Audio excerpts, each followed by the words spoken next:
And here, this is the Battlefront Livestream podcast, as I call it. Again, podcast, not so much because of the format, because it is not just audio, more of a vodcast, I guess you'd call it, but a series of live streams that are more about the discussion and the interaction with the people over in the chat versus being about the gameplay itself. Although this series has recently had the entirety of the campaign for Battlefront 2 covered in its entirety with commentary and such. I did promise that I would be back today with another stream. It's been a pretty busy day. Things have calmed a little bit in about the last half hour or so, so I figured it was sort of safe to hop on, though this probably will be only about an hour-long stream instead of more. Very quickly, a sense of what's going on here, where I stand on things. If I could stop wiggling back and forth. We have a new timed challenge for the day, which is to defeat 25 enemies as a bomber-class ship, which, of course, is going to be either using them as reinforcements, or that's going to be in Starfighter Assault. I'm going to go ahead and jump to Starfighter Assault for that one, but I want to go ahead and do a quick check. Say, okay, well, if I'm going to be doing Starfighter Assault, what can I get out of it? Well, I do have Bomber Cadet still to finish, which, of course, on my way to 25, I'll get 5, so I'll have that and 25 more crafting parts. And that'll continue me on my way towards Bomber Ace there. And then defeat 50 enemies using dual proton torpedoes with the bomber ship class I've done once, so I can work my way on some of that as well. And then once I've got that 25 that knocks out that time challenge, I'll be able to jump to the fighter if that's what I want to do. I'm kind of concerned about the lag. The last few days, the lag has really been pretty bad. I'm hoping now that we're on a weekday, now that the holiday weekend is over, the lag won't be as bad. So we shall see. Yep, good to see you, GL. Yeah, we're not going to be quite as long this time, just because it's been a crazy day. We've just moved from $600 worth of cat bills for the 2 cats within the last 2 weeks to me just taking one back to the vet and just getting home. That's probably going to jump that up by about another 700 or so. So, been a hell of a month still. The hits just keep on coming, but that just means a shorter stream because I had to be gone for a little chunk of this afternoon rather than no stream at all. Almost was no stream at all, but I decided, you know what, I said I would do it. We've already missed 1 or 2 this month because of unforeseen circumstances, so why not go ahead and jump into it?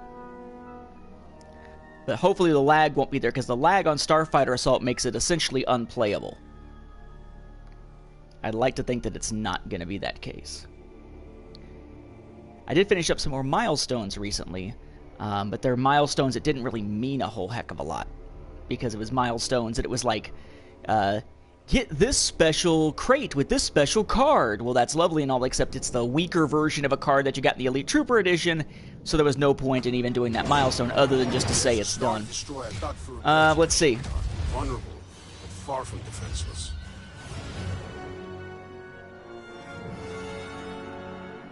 The Laserdisc Master they used for the original title crawl, no. The Laserdisc Master from the Definitive Collection is the same master as used for the Definitive Collection, as I said, and for the THX Remastered Edition. Oh, why did I choose Fighter? Duh. Tell you what, let me just respawn real quick so I can get the bomber. So that Laserdisc Master has the subtitle on it, right? It has A New Hope on the crawl. It was created in 1993, and yeah, I mean, it's on there. I own the thing. I own all the different versions of it. It is on there on every single one. However, what they did, again, in 2006, was they took the Laserdisc Master and chopped off the opening crawl for A New Hope. And when they chopped off the opening crawl for A New Hope, they added in a the original crawl from a good quality 35mm, I think it was, print from back in 1977, prior to them adding the subtitle in 1981. Okay, if somebody is claiming that the 1993 Laserdisc Definitive Collection Master doesn't have the crawl, they're full of shit. They're lying to you. I have it here at the house. as with every other American Laserdisc release, and VHS release, and DVD release, and Blu-ray release, and CED release, and Betamax release of the films. Okay, there is no such thing as a Laserdisc version of Star Wars that does not have the opening crawl. If somebody's claiming it is, they are full of crap. They're feeding you a line of bull. Which would not be completely unprecedented, you know, in people trying to get YouTube likes for stuff that they claim is, look, it's rare. And, well, it's rare because it's fake. Just like the people who are trying to do the reviews of the 2015 supposed Complete Saga DVD set that, you know, doesn't exist. That's a bootleg. But they're claiming it's a super rare official release. Bullshit. It's a bootleg. That's part of why I wrote the book, so that folks wouldn't get taken in by what's basically people lying to get clicks, more or less.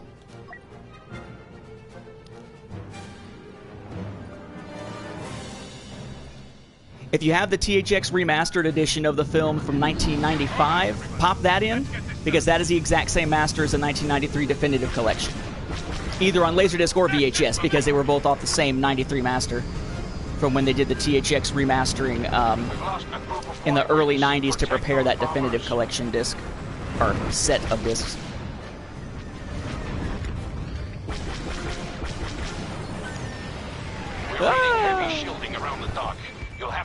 And he blew up before I could blow him up. Oh well. Alright.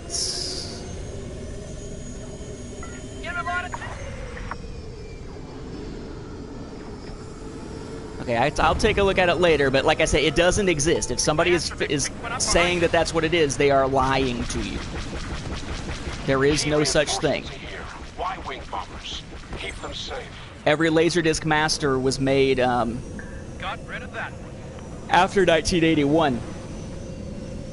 And that one's an easy one to spot because we've got it elsewhere.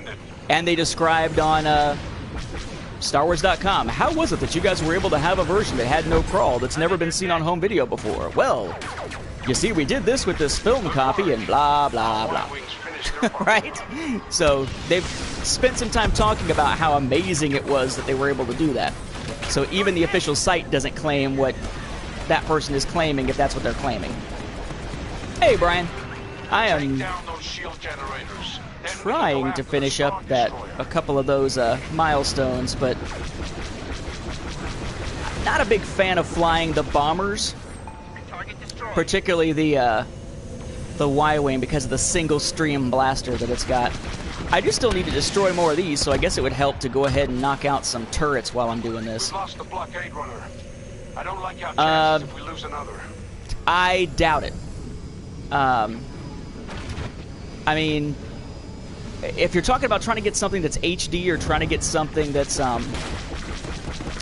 that is 4K even, you're probably looking at them needing to essentially recreate the film, which is actually why when they talk about how Kathleen Kennedy at Lucasfilm was talking about how, you know, the original version doesn't exist anymore, and we're not going to be putting out an original edition because we don't want to tinker anymore with Lucas's films. A lot of people don't realize when she says, you know, tinker and changing, that's basically what would have to be done, because when the special editions were made, when the cleanup was done for the THX Remaster Edition, and then the special editions were made, to do that, they had to take apart the, like, literally physically take apart the original physical masters of the films. Like, they literally don't exist anymore. It'd be like saying, you know, oh, I made something out of Legos, and in order to make this new thing, I just took this original Lego thing apart. Well, you may be able to put that back together again from the constituent pieces, but as soon as you took it apart to make the new thing, those Legos aren't the same shape anymore, right? So, in essence, you couldn't have an unaltered version in higher definition, at least, unless they go through and actually recreate it, like rebuild it, essentially. Assuming the elements are even intact. I would hope that they kept them all intact. But like, for instance, if there's a frame of the film that they have physically changed instead of just taking apart, then we'd be in a position where literally the original source not even doesn't exist in finished form, but doesn't exist even as a constituent piece to build the form. I mean, they had to tear it apart to do it. There's just not a... Oh, shit! Cannot believe I survived that. And it'd be nice if they could, but they can't use it to Specialized Edition because you're dealing with something that was created technically illegally, and they can't undermine their own trademarks and copyright by doing that. By essentially legitimizing something that was produced unlawfully, which is sucky, but still. Would I rebuild? Like, if I was leading Lucasfilm or something, I would say sure, because I know I can make some serious cash on such a thing, but... No. Me particularly, I don't have the skill to do something like that. But as far as, like, if I were in charge, then I'd probably be saying, heck yeah. Because, like I said, there's some serious money to be made from such a thing. R2, patch oh, wrong button. Generators down. Stand by. Smoke him! Ah! Somebody else got him first. Oh well.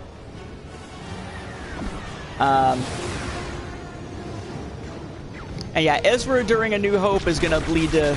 I mean, we're going to have to find out what happens to both Ezra and Kanan.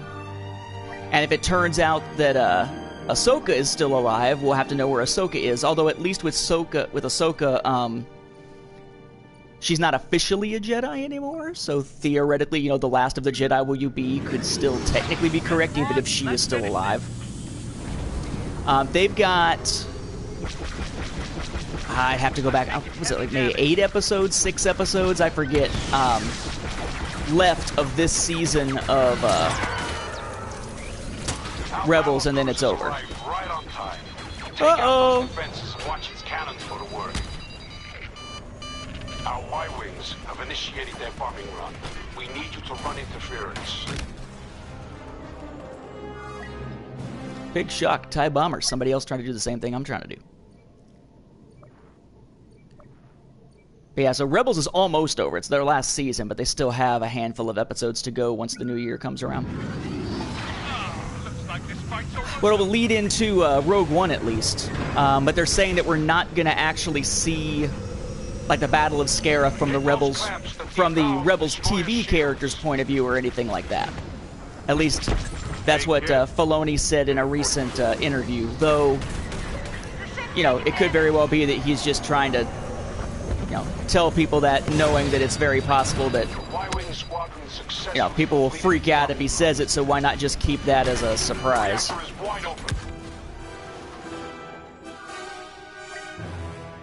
Boom. Yeah, 10. I wonder if those 10 eliminations, though, how many of those are actual kills and how many are AI, because I think that's going to make a difference, and 3 of them were assists. How do you rip a laser disc?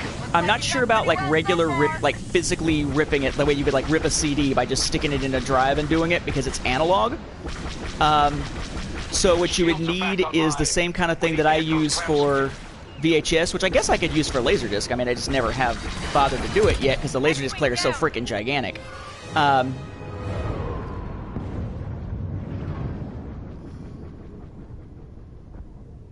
Rips from 2006 and the Laserdisc DVDs. I'm not quite sure what you mean by rips from 2006, unless you're just talking about having the bonus discs from 2006. But basically what you do with the Laserdisc is you'd want to get a program and a piece of hardware, like what you get with Roxio's Easy DVD. It's called Easy DVD. It's called the program. I think it's just called Easy DVD. But basically, what it'll do is it'll give you a little dongle kind of thing that you stick on to the plugs on the back of the Laserdisc player that would normally go to the TV, right? Except instead of going into the TV, those plugs go into a USB plug, and the USB plug gets plugged into your computer. And then once it's plugged into your computer and you run the program, it sort of turns your computer screen into almost like a TV screen, so you can watch whatever it is that's playing on the player. Except as you do it, you can hit a record button, and it saves a digital copy of whatever it is that you're watching. System failing. So you can't just like rip it real fast or anything like that. You have to basically, it does it in real time. So it's like, it's the equivalent of dubbing a VHS, you know, where you got to watch it all the way through as it's doing it in order for it to make the copy. But it will make a digital copy of it. That's how I get all the clips that I use from old VHS stuff for the YouTube channel, for like from the Star Wars Home Video Library and stuff. They didn't rip the 2006 DVD versions. They had the same master. So if you're the company actually producing a home video release of anything, you've got a master copy that is generally of better resolution than what the final version will be. And what you'll do is you take that, and from that you will professionally make your TIE silencer, your DVD or Blu-ray or whatever it is. But that's a different type of thing. Like, they don't have to rip it because they've got the original master itself. The master is just some physical copy that's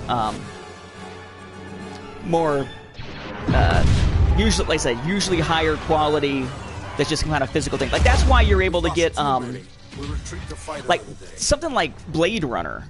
Right? I mean, something like Blade Runner came out back in the same era as the Star Wars films coming out, and yet they can just put it out in 4K. It's because they have the original film elements from when they made it, and film captures. Oh wow, already knocked out that one. Film captures it very well. Captures one second. Okay, yeah. Film captures the image in a pretty high, relatively high resolution. And it has to be scanned in order to make a VHS or a Laserdisc or whatever, a DVD or whatever. And when you scan it in, it actually winds up being a lower resolution than the original film.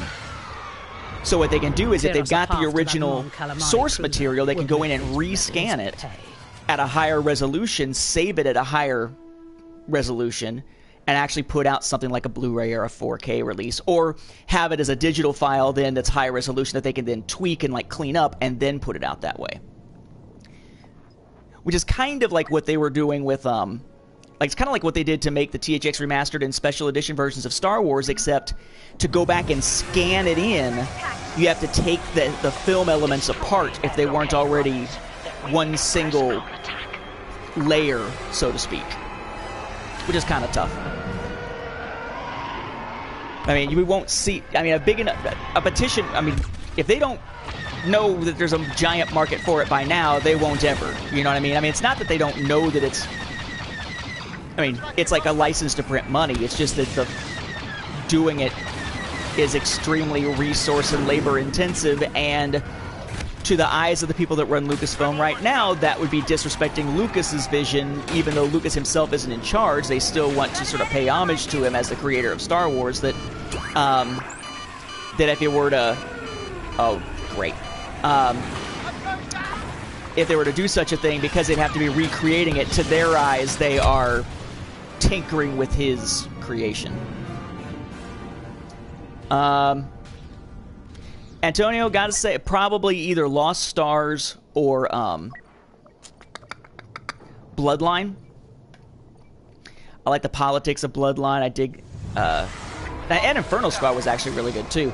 I would say if I had a top four, it'd be Lost Stars, Bloodline, either Rebel Rising or Thrawn, and Inferno Squad. For me, Lords of the Sith bored me because it didn't feel like it had any impact on much of anything. And Catalyst was one that had a great Stover effect, as I call it, right? Which means it significantly enhanced my enjoyment of Rogue One, the same way the Rogue One Revenge of the Sith novelization helped enhance my enjoyment of Revenge of the Sith. Hence Stover effect, because Matthew Stover wrote it. But I cannot, for the life of me, cease being able to read Catalyst without Rogue One. Like, it just doesn't work well as a standalone. And if it can't stand on its own, then it's hard for me to list that as a best of kind of thing.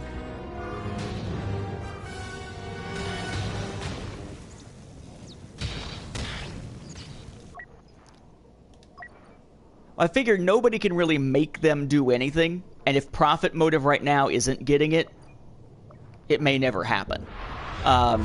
Because surely they recognize the serious amount of money they'd be able to make off of it right now. Plus, you got the fact that when the National Film Registry was created, they wanted to put Star Wars into it. It was one of the first 25 films chosen, and yet it's not in there, or wasn't in there. I don't know if it's still in there, not in there now or not. I don't think it is, because Lucasfilm, and Lucas particularly, refused to give them the original version. They were only going to give them the special editions and say, okay, well, if you're going to put anything in the film registry, put the special edition in there. And their answer is, no, that's not the film that made history. We want the original theatrical version. That's what we put into the National Film Registry. And he said no. So, I mean, even when it comes to making himself part of film history as part of an inaugural group in one of the most prestigious historical things you could do for a movie, he still said no when he was in charge. If they're going to follow his wishes, we won't see it. Heir to the Jedi, I thought it was all right. That was interesting, you know, how basically Luke has to learn telekinesis by moving a wet noodle. Our numbers run thin. Finish this quickly or we'll need to withdraw. But I like the fact that it was first person, but the ending felt kind of cheap to me.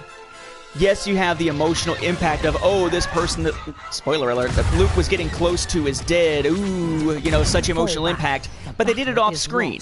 All he sees is a couple thermal detonators or something go flying, and then an explosion, and then, oh, dead. Didn't think that was a particularly well done way to do it. There we go. Alright, so I gotta get another 16 to get Bomber Ace. And I can just keep hammering away. And that's there's two called Bomber Ace. Really? So there's Bomber Ace, that's 250 enemies with the bomber ship class. That's a regular one. Then you got Bomber Ace, that's the timed one. And the only way to tell the difference is the amount that's required, the reward, and the symbol. Right? But they're called the exact same thing. So that's going to confuse people. Essentially, it's doing the same thing, though, so whatever. The Death Star is gone, but the Imperial fleet remains a threat. Zoom, zoom, zoom. Of course, Bomber is like the one class that I don't think I don't have any cards for Bomber. Even though, since I unlocked the last of the characters, I've been picking up Starfighter crates exclusively at this point. Unfortunate. How well would Ezra and Luke work together? I mean, Ezra would be the one teaching Luke in that scenario. I mean, he'd have to be, because he was much more advanced than Luke by the time we get to Luke knowing anything about the Force or having the lightsaber.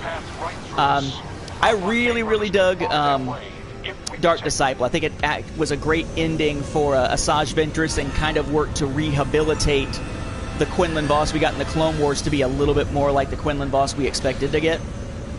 Another for our side. It is interesting, though, that when I asked, I think I asked him, when asking, I think it was Pablo, about Dark Disciple, it was interesting because the previous Clone Wars stuff fit into both Legends and canon. And then so did Son of Dathomir, which was based on unproduced scripts. And then it turned out that Dark Disciple, which was also based on unproduced scripts, did not get the same... Oh, shit! Did not get the same treatment. Because since it was published after the changeover from Legends to canon, they weren't going to retroactively add it into canon, or into Legends. So it's like we know the final fate of Ventress in one continuity, but not the other, unless we have a completely different ending with Obsession, and who knows if Obsession can even still exist in Legends because of all the changes that were made by the Clone Wars TV series. Not that we ever are going to find out how those are all supposed to fit together, since they still claim that they're supposed to.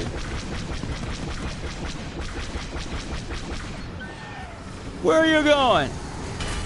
Where are you going? Come on, take him out with the missiles so that I can count it as a... Damn it. Not sure I'm making it out of this. Not sure I'm making it out of this. I will. I think somebody must have taken him out. Intercept them. They've destroyed a blockade runner. Whoa! I really do need to... Oh, I guess there's not any turrets in this one, are there? Let's see, I need to go after some turrets and not forget. Oh, I guess maybe there are some turrets on the Star Destroyer.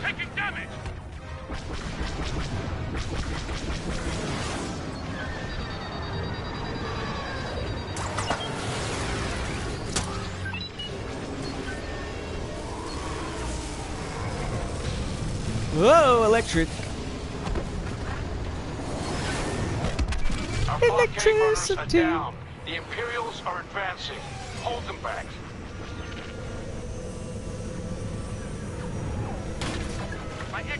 I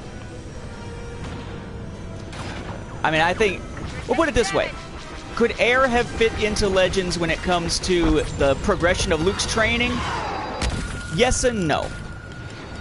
No, because we already have instances of how Luke learns certain skills. But at the same time, yes, because we also have multiple versions of how he learns those skills because they weren't controlling it very well in the 80s. So you have a lot of like early Marvel stuff that got pulled into Legends eventually that shows his training in completely different ways than other Legends stuff does. So it's kind of one of those, could it fit? No. Would they give a crap? Nah, probably not. They just slap it in there. JL, usually if I'm watching the Blu-ray versions because of the better sound and picture quality. But as you will see in an episode from the Star Wars Home Video Library, the intermission that hopefully I will get edited maybe tomorrow, I do have some nice despecialized edition Blu-rays now.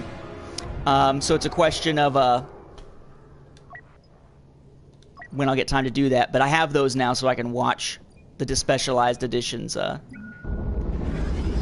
high definition, like actually on a TV screen instead of on the computer, which is how I had them before. I want to say it's Empire 2.0, Jedi 2.5, and A New Hope 2.7, I think, are the versions that are on the Blu-rays that I have now of them. The specialized edition, just go on I mean, it's available through torrents pretty easily, because that's an easy way to do like the large file transfer.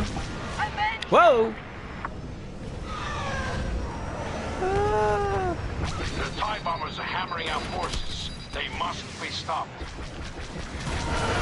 Saying our forces are getting hammered? What? Let's see, Ian. PG9 is in page 9? I thought the campaign was... Put it this way. I enjoyed the campaign. I thought the writing was pretty decent. I enjoyed the banter. I like Iden as a character. That said, it wasn't even remotely what they claimed it was going to be for the year or so that they were trying to sell us on this game. It was not, it's the Imperials' point of view throughout this period. Nor was it a bridge, really, between the time periods it claimed to bridge. Because, you know, if it's supposed to fill in the 30 years between Return of the Jedi and The Force Awakens, it missed about 29 of the 30 years.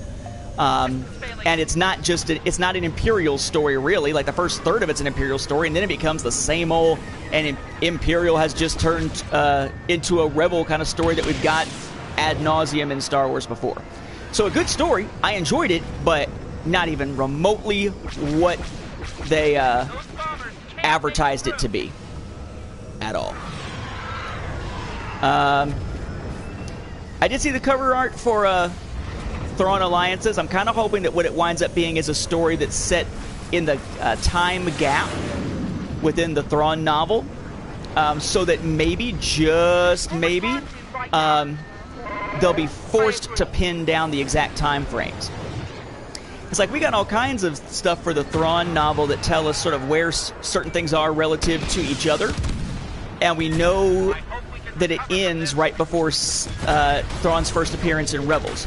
The problem is there's a giant time gap late in the book that has no indication of how long it is, so you can't really accurately place any of the earlier parts of the book chronologically, which is kind of my thing, being the timeline guy. Another mine destroyed.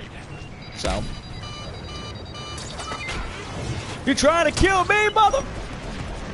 Let's see. Hera or Poe?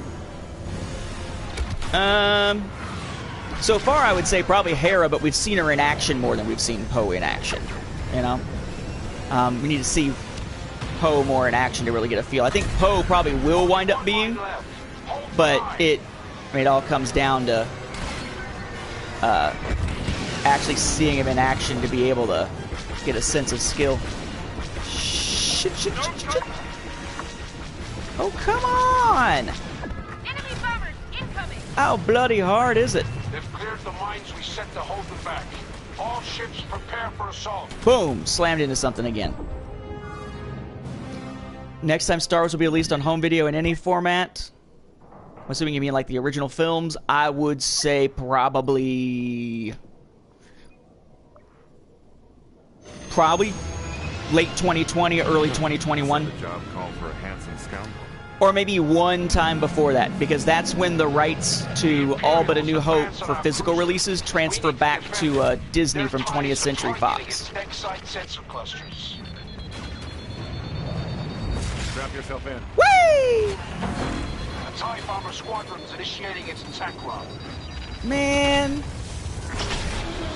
Alright, I need to actually try to do something instead of just flying around. Because I'm sure there's a do such and such this number of times with Han and Chewie's Millennium Falcon. Because there's something like that for it seems like all the hero ships. I just don't know what they are, so I've never... Oh, shit! So I'm never quite sure what I'm going to be able to pull off towards any of the milestones. Missed some questions, I'm sure, so you'll need to repeat if you want me to answer them.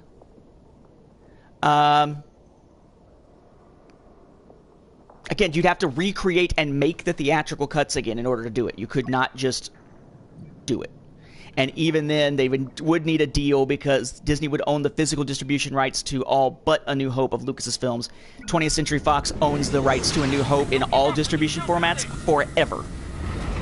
They would have to sell those rights off intentionally, or get bought themselves the way Lucasfilm got bought in order to do it. Ian, yes, well, so I do, because if you're not aware already, I am the creator-compiler of the Star Wars Timeline Gold, which is the most comprehensive Star Wars chronology available anywhere at over 3,100 pages now, that I've been maintaining for the last 20 years as of this year. So I pretty much have to read everything and keep up with everything so that I can make sure that it's all summarized and the events and stuff are listed on there. Thankfully, we get... for Star Wars Beyond the Films, for the podcast, we've got review copies of most of the Del Rey novels that come to us, so that keeps at least some of the costs down. And some of the Disney Lucasfilm Press ones, it just kind of depends on which one we're talking about. There doesn't seem to really be much rhyme or reason as to which ones they send us versus which ones they don't. La la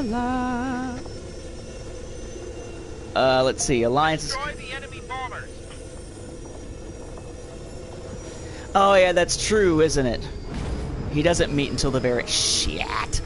So it would have to be, I guess, between seasons or something. Unless it's one of those where they give us part of the adventure set in one time period and then part set in another. In which case Vader could come in a part that makes sense relative to the end of the other one.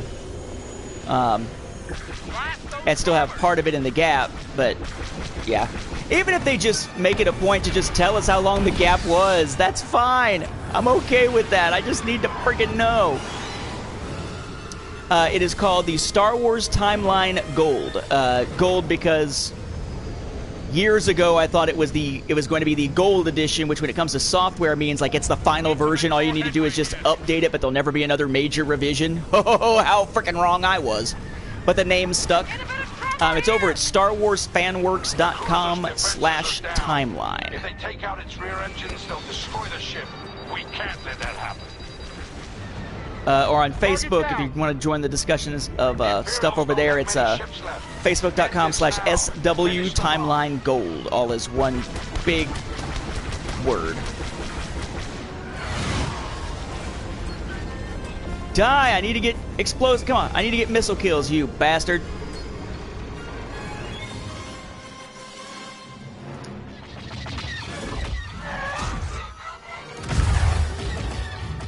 I do think that if the license once the license transfers, yeah, we won't see the 20th Century Fox fanfare on anything anymore, because 20th Century Fox won't have any control over it, except for, as you say, A New Hope, unless they sell the rights. Because really, I mean, 20th Century Fox has the rights to A New Hope, but not to the other 5 Lucasfilms.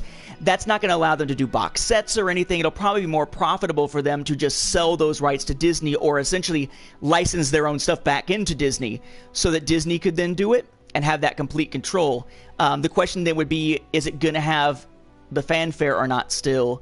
And I would look at an example of something like Spider-Man Homecoming, which I believe had a Marvel Studios logo and had a Sony logo, I think.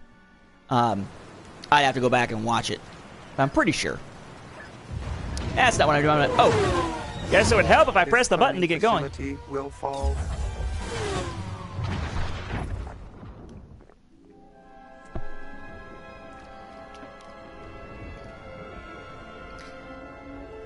Yeah, it seems like there's not a whole lot of time between them, but there's time enough for Sabine to be embroiled in the civil war going on Mandalore, and for that to get worse, though, too. So, but I wouldn't say very much time has passed, probably. Just kind of depends. All right, let's see. There we go. I've calculated a high probability. If Disney buys Fox. Visual scan confirms Republic Venator at base 416B. I am a hyena bomber. Mufasa. Ooh, Mufasa. Ooh. Sorry, I have that reaction anytime anybody says hyena, even myself.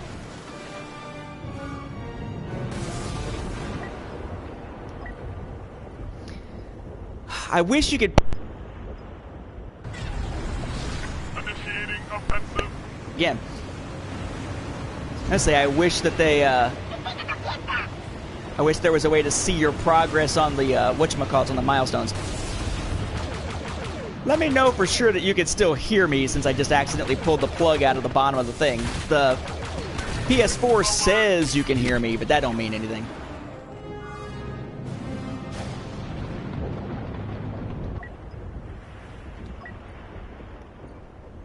Bleep.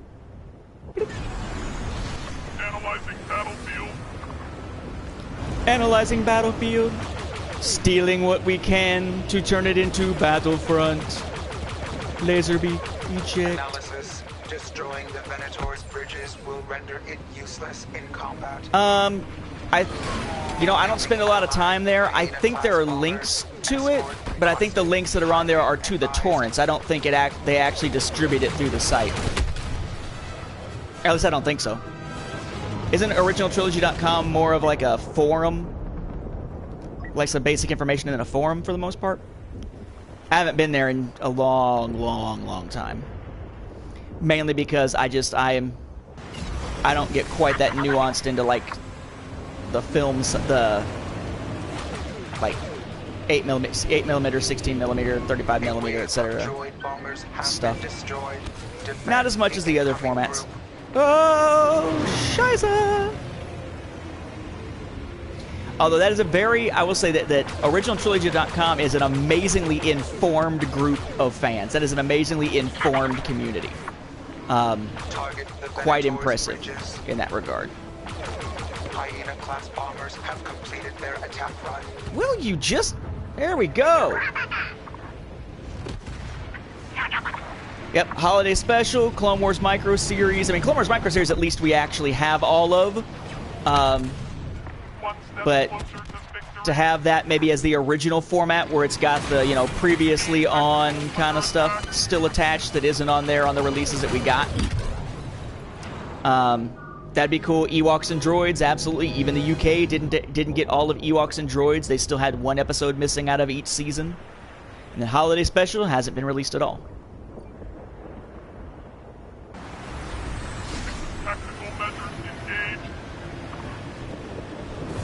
I've never heard of Angry Nintendo Nerds. I used to watch Angry Video Game Nerd, and now I watch Angry Joe. But Angry Nintendo Nerds I don't. But then again, I'm not much of a Nintendo guy myself. So if it's actually Nintendo focused, then some of it would probably be over my head because I just wouldn't be informed enough to know what they're talking about.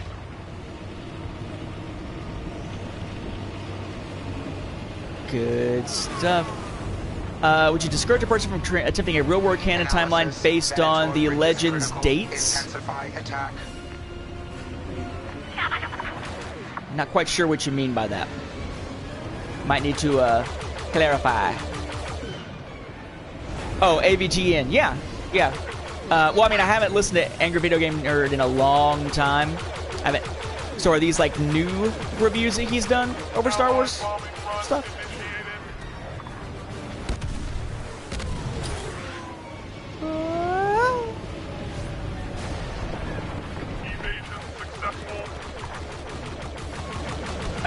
There we go. Decreasing. Exercise extreme. So if it's recent, then I haven't seen it, but I'll have to look it up. I used to follow his stuff when he was on game trailers. Or was it Screw Attack? One of the two. But haven't really followed since. In fact, I got most of his earlier stuff saved so that I could rewatch it all as like one long playlist, more or less. That's sitting on a DVD-R somewhere. That I saved off of YouTube back in the day. Cool. I'll take a look at it. It may be, I mean, it may be one I've seen before, but I don't think so. I don't think I've seen any of his stuff recently. Most recent Star Wars review that I like by someone with Angry in their name was Angry Joe's Battlefront 2 review and some of his early stuff relating to it. Whoa, whoa, whoa. Cool. Be careful. Well, whoa. I say, just be careful. You make sure that it's clear on the website, Ian, that it's not affiliated with Lucasfilm. Blah blah blah blah blah. Just because they tend to be okay with the name Star Wars being in someone's domain name, as I'm living proof. But they do prefer that it not run the risk of having confusion as something official. So.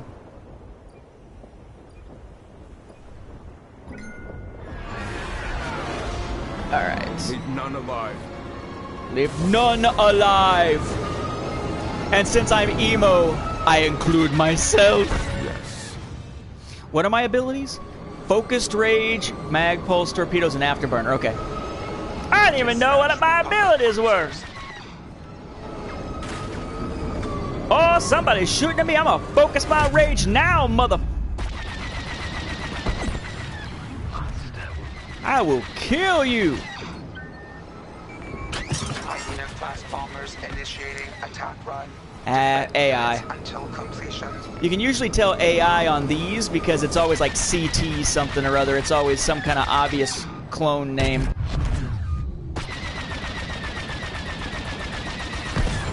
Whee! Which reminds me, I still need to come up with a name for my Skyrim character for when I actually have time to start really playing Skyrim. Instead of just dicking around on a Let's Play to actually play the thing. Woohoo! Attack run successful. Oh, no, you don't! You will not get that kill, mother... I'm a dick! Advancing tactical plan.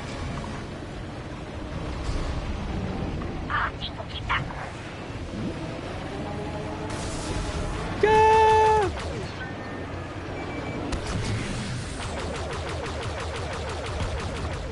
Hey! You stole my kill, you bastard! You shot my hair, you son of a...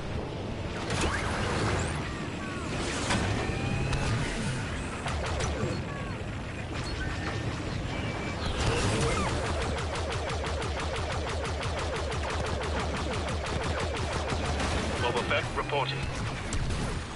Oh, that was kind of weird. It's almost like he flew through me. Yeah, and I rue the day that I gave up StarWarsTimeline.com back in the day.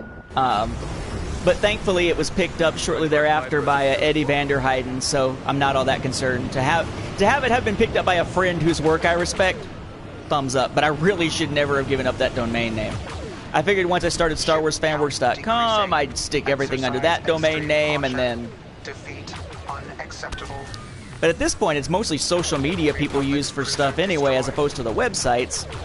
Like, I've got a saga on homevideo.com for my book. The book I wrote on Star Wars home video all the Star Wars home video releases from the U.S. that came out back in May. And I haven't really done anything with the domain name to actually point to anything other than just my regular nathanpbutler.com site that has my written stuff on it. It just hasn't it hasn't been a necessity, and most people go see it either they go to Amazon and look at the preview pages, or to buy it, or they discuss it with me on either the Star Wars Home Video group on Facebook or on the Timelines page or something like that on Facebook, so it's not like there's a real necessity to have a place for it. Though that does remind me, speaking of Star Wars sites, I did an interview about the book and Star Wars Home Video in general for a website called allthestarwars.com that Justin Berger, I believe it was, put together. And I have not had a chance to see if he ever put up the second part of the interview yet, because it was a text-based interview. And it was long because I don't shut up. Cloning facilities is under attack, as you probably realized. And because of that, it was too long to really put out in one sitting, or one not sitting, one post, one blog. Double checking, I think. There we go, and he unlocks a test, and he. Oh, nope. Yep, I'll be wrapping up in about 15 minutes because I will have to address something here. Usually, most of the stuff during the day, during the time where things slow down, I can address from the phone sitting here, but every once in a while I'll run into something that can't be addressed on the phone or on just the little pad that I keep down there to keep track of my classes when things slow down. Every once in a while there'll be something that can't, and that one I need to actually get on there and check something. It's not something that's a rush, and we're expected to respond within a 3-hour turnaround, but to me 3 hours is too long if I can absolutely help it.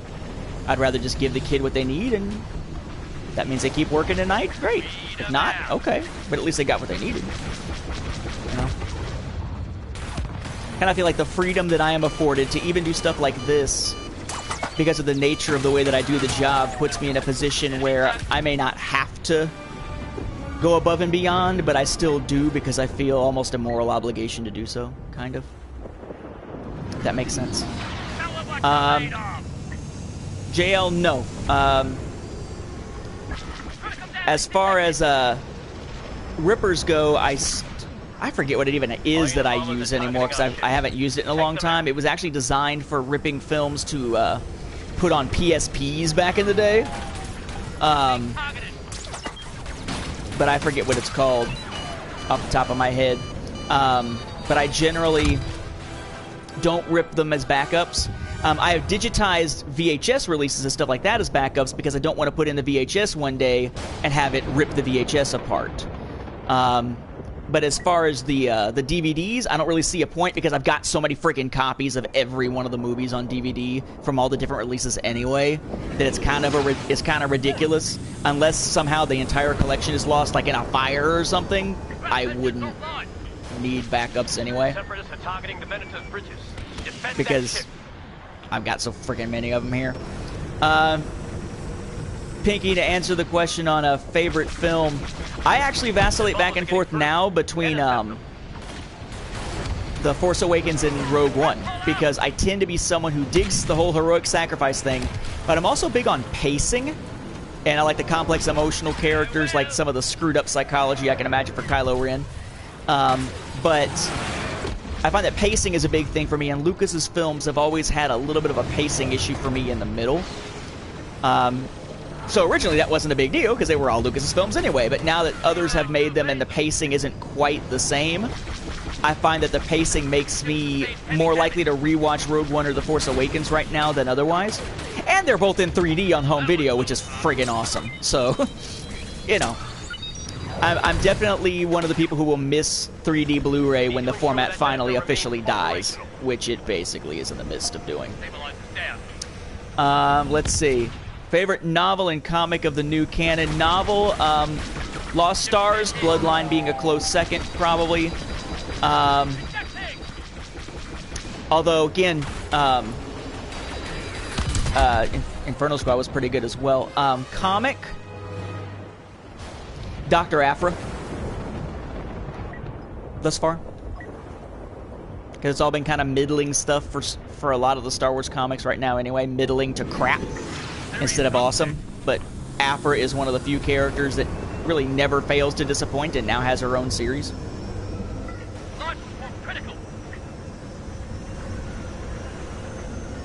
If you need the, I mean, if it's the Faces VHS you need digitized, I've digitized that one, I believe. I'd have to go back and look, but I'm almost positive I already digitized that from my VHS.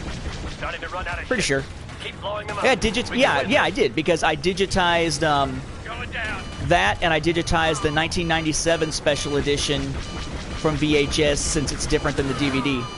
That was before I had the laser discs to use to do the digitizing, though. That's what those flankers get for underestimating clone troopers. No, so my favorite, if I'm doing the favorite Star Wars films, it's almost like there are pairs as tiers, and I always go back and forth on which one is my favorite of a pair, but the pair is always in the same place, it seems like right now. So it'd be like The Force Awakens, Rogue One, Revenge of the Sith and Return of the Jedi, Empire and A New Hope, Phantom Menace and Attack of the Clones. I've never been as big on Empire as sort of the zeitgeist would argue, the wisdom of the age would argue. All right, we'll do maybe one more. I said about 5 minutes ago, about 15 minutes. As soon as we get to about an hour, I'll wrap it up. So that may be one more match, that may be two. We shall see. We shall see, Azor. We shall see. Oh, Kylo Ren versus Voldemort. I'm going with Kylo because he could probably freeze Voldemort in place, and if Voldemort can't do his little incantations and stuff with his wand, he's screwed, so. Yeah.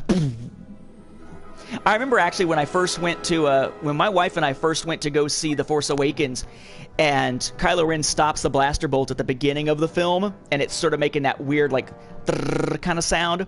There was a part of me that actually initially wondered if there was something wrong with the projector, and that was like a blotch of something torn in the film. But of course, it isn't actually a film projector there anymore; it's a digital thing.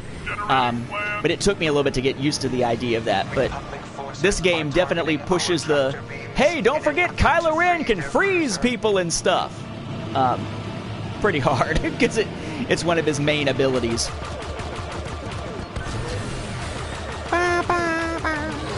I need to remember to turn the music off. As much as I love playing with the music,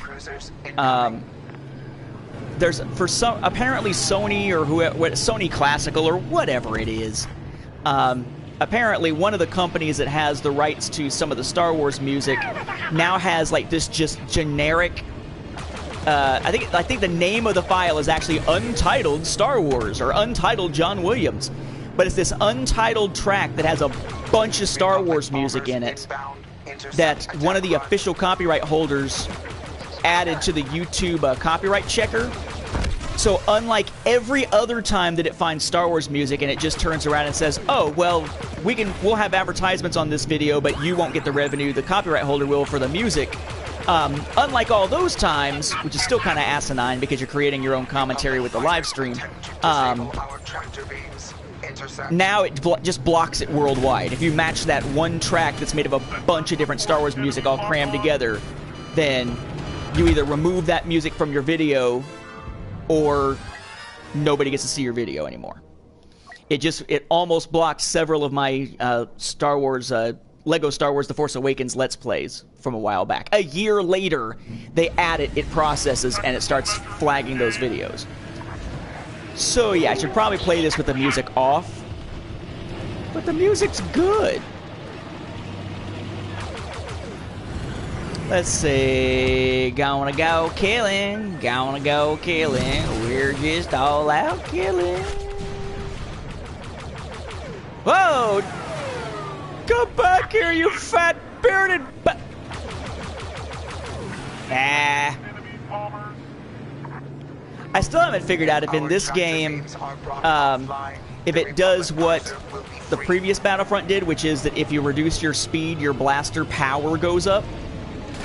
I find that if I reduce my speed, my accuracy goes up, but that's just because, you know, that's the easiest way to maintain your target. But whether or not it actually increases your blaster power, I don't know.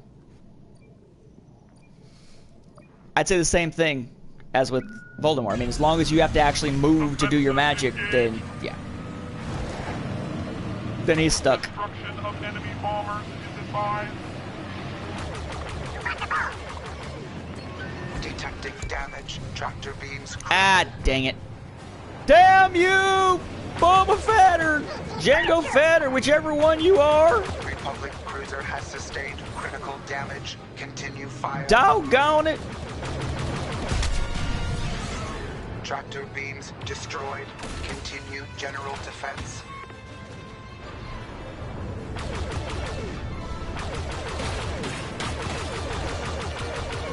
Enemy bombers destroyed.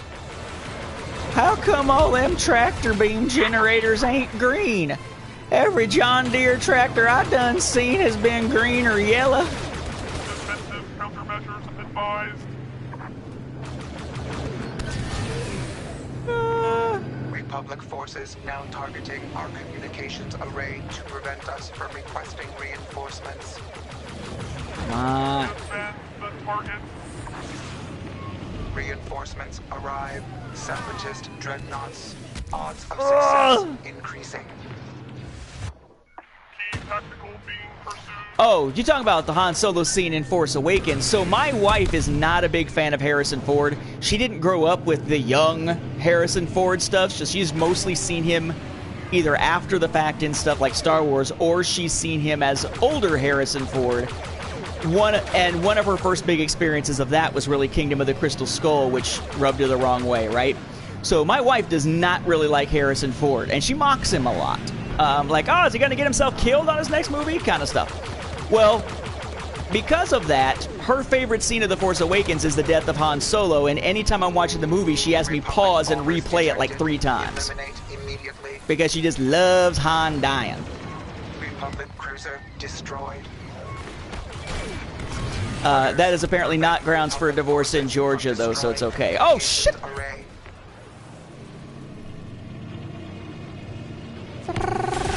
Yeah, this will be the last match because I'm looking at the time there. Yoda killed by Yoda. I wonder what the bomber looks like from the inside. Ooh.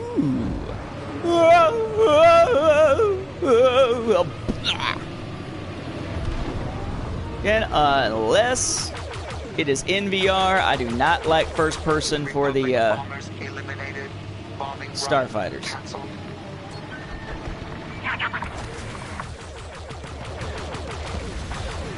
Yeah!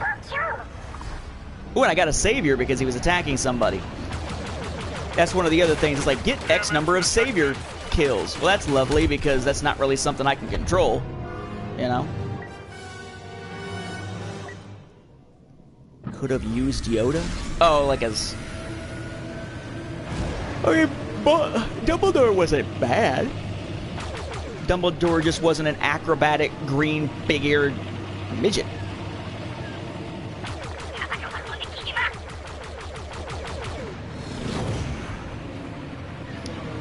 Speaking of which, that is my wife's favorite character, by the way, Yoda. And then she likes Kylo Ren, mainly because he killed Han. But she also is a big fan of all characters, Gunji, the little Wookiee youngling in Clone Wars.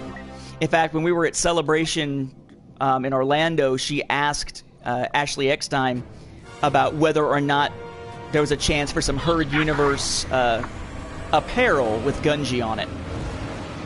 Oh, and there goes the foam.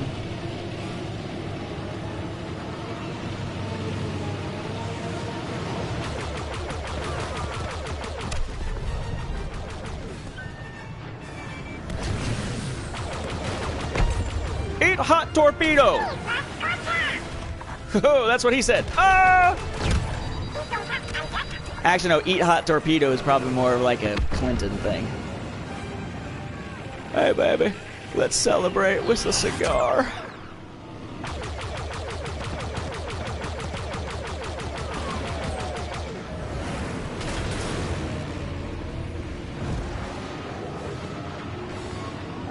bombers breaking through. Intercept. Intercept that son of a gun!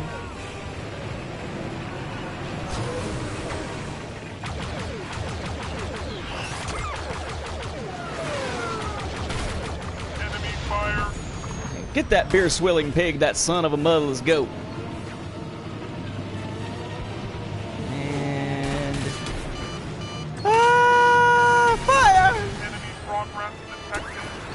You're gonna die! Communications You're array gonna destroyed. die! Deterioration of events continues. Formulating countermeasures. Deterioration of events continues. I'm trying to figure out whether or not the tactical droid is watching the news or actually watching the game. A Jedi or a wizard?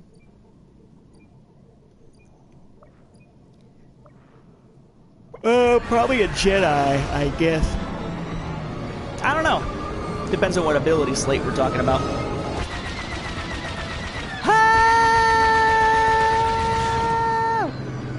Bye. It doesn't have to end like It doesn't have to end like this. this.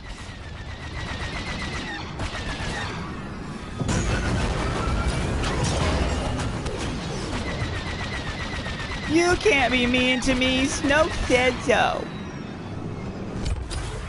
Snoke told me two things. Don't let people be mean to you, and that he loves gold. Alert. Control tower disabled. Reactor exposed. Urgent. Concentrate all efforts on defense. Oh, so if I go after the Millennium Falcon now, am I killing Han Solo or am I killing Rey?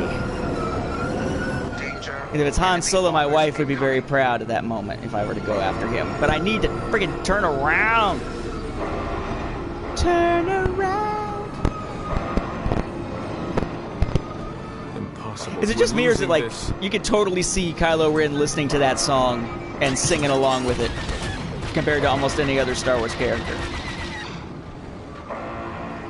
Every now and then I fall apart. Bombers are firing on our forces. Shields back online. Blast doors. JL, you would do much better to just jump into this one than to play the first one, although the first one is now crazy cheap. I mean, you can buy it for almost nothing. Assuming you got system that it's available on.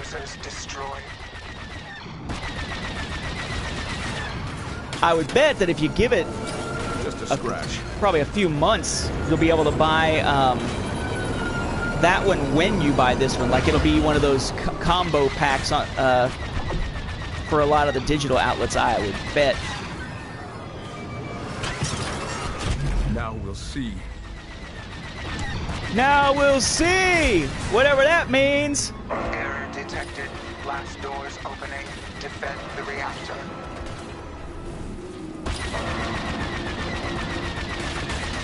You're making me angry. This is because you never let me go out with my friends!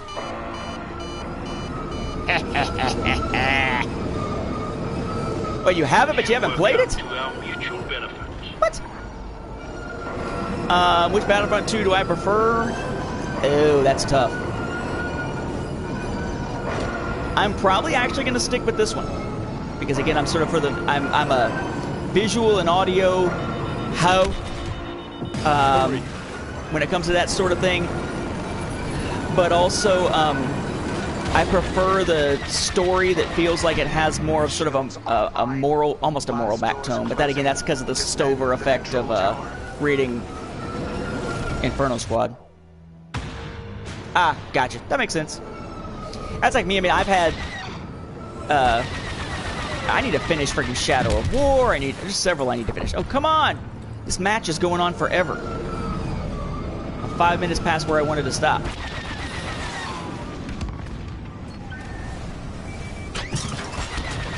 How's about a missile right up your caboose? How's that? Well, that's what Harvey Weinstein said.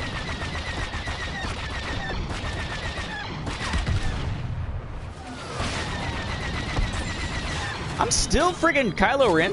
The fact that I'm still alive as Kylo Ren kind of blows my mind.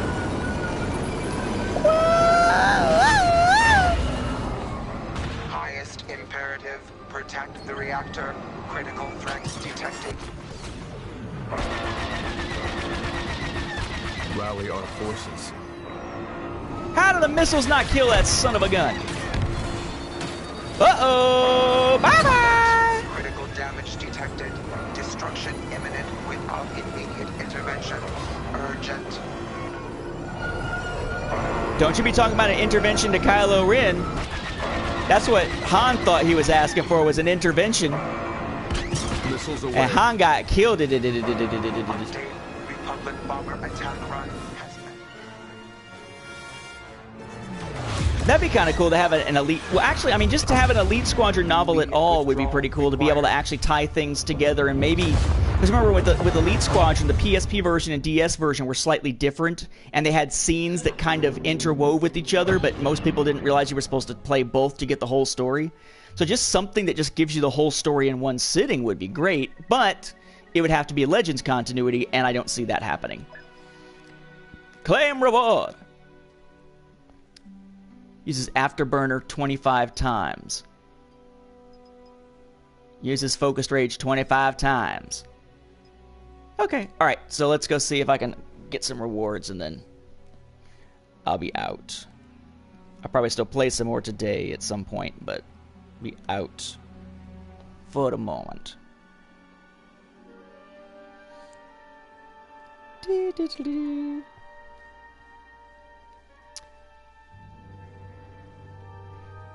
it going to bug you that the prequel novels have non-canon material? Depends. Is it? Personally, I'm leaning towards, when it comes to the prequel novels, I'm leaving them on my legend shelves at this point. So, just depends on whether we're going to get... Because we did get the new... now, these came from the UK. I don't think there was a US release of them. But Edgemont in the UK did a release of the Young Reader, or the Young novelization, the Young Reader adaptations, and actually updated the ones... it's just the original trilogy, I believe. But they updated them to remove the stuff that's non-canonical and to connect it better to canonical sources like Rogue One. So that might be something to go with if you're not going with the adult novels, because yeah, they do carry some legend stuff with them. But they've always been a little bit weird anyway. The classic trilogy ones were bad and kind of weird, and then the ones for the prequels added a little bit. And then there's where the rub is with the little bit that was added. Come on! The little ball up in the top corner is still... So in theory, it's still loading, but maybe not. I may have to jump off the stream and just say screw it while it's on this friggin' loading screen. Yeah, probably. Okay, so next time streaming, let's see, what is today? Today is Monday. Yes, Monday. Oh yeah, speaking of Monday, yeah, new book. It's reversed because of the way the camera is. A More Civilized Age, Exploring the Star Wars Expanded Universe, edited by Rich Hanley and Joseph Bernato. I have the afterword in here. That's the book. That's the last of those 3 Star Wars essay collections that I wrote an essay for each, but that one's an afterword that kind of wraps it all up. And that was a big thing for me for Monday today, was that finally was going to come in the mail. So I'm betting I'll probably do at least a little bit of streaming tomorrow. Probably try to on Wednesday. Probably try to on Thursday. If I can. It's more than likely going to be about the same time of day, generally between about 3:30 or 4 o'clock when students leave school and get on the buses, up until about 7 o'clock-ish, depending, is usually when things calm down significantly for me. Less stuff to monitor. I can monitor it either off my phone, as I have been, or off a computer on the table, as usually is the case. I'm just happy to choose the phone this time. And that allows me the flexibility to be able to do some streaming. In a lot of ways, it depends on what's going on with the cats. It depends on what's going on with the car, and whether or not they finally do something with the freaking car, since the wreck's now been like over 2 weeks ago. But yeah, should be doing some more streaming later on this week, probably in the evenings, and hopefully sometime in one of the evenings this week, Michael and I will be able to get together and we'll be able to do either a live stream or record our gameplay overview stuff or gameplay review of Battlefront 2 for Cloud City Casino. Just not 100% sure about that. Keep an eye out on the YouTube channel, though. I have a Patreon, the project update. That will also have, of course, the Patreons listed at the end. That's going to be released tonight. I got to proof like the last 10 minutes of it. And then at some point in the near future, I should have an intermission, as I call it, episode, a non-regular episode from the Star Wars Home Video Library that'll go up that actually addresses the despecialized editions. Because I'm asked about it like once or twice every single week and have been for about 3 or 4 years now, I figured I might as well just throw that out there. So at least I can turn around and say, if somebody asks me, hey, watch this video, that's it. And I don't have to answer anymore. So, thanks, guys, for jumping into the chat. Thank you, Battlefront 2, for giving me this quiet time to go through some final spiel, given the fact that you're still not loading. Again, I'm Nathan P. Butler. You can find my Star Wars Timeline Gold, the most comprehensive Star Wars chronology available anywhere over at StarWarsFanWorks.com/timeline. The 20th anniversary edition just came out at over 3,100 pages.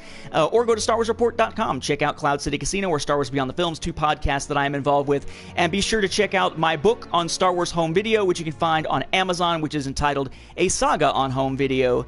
A fan's guide to U.S. Star Wars home video releases. And if you really like the stuff that I'm doing, be sure to check out the Patreon, patreon.com/Nathan P. Butler, where you can see the different tiers in case you want to jump in there, pledge support, become a Patreon patron, and get yourself some exclusive content along the way.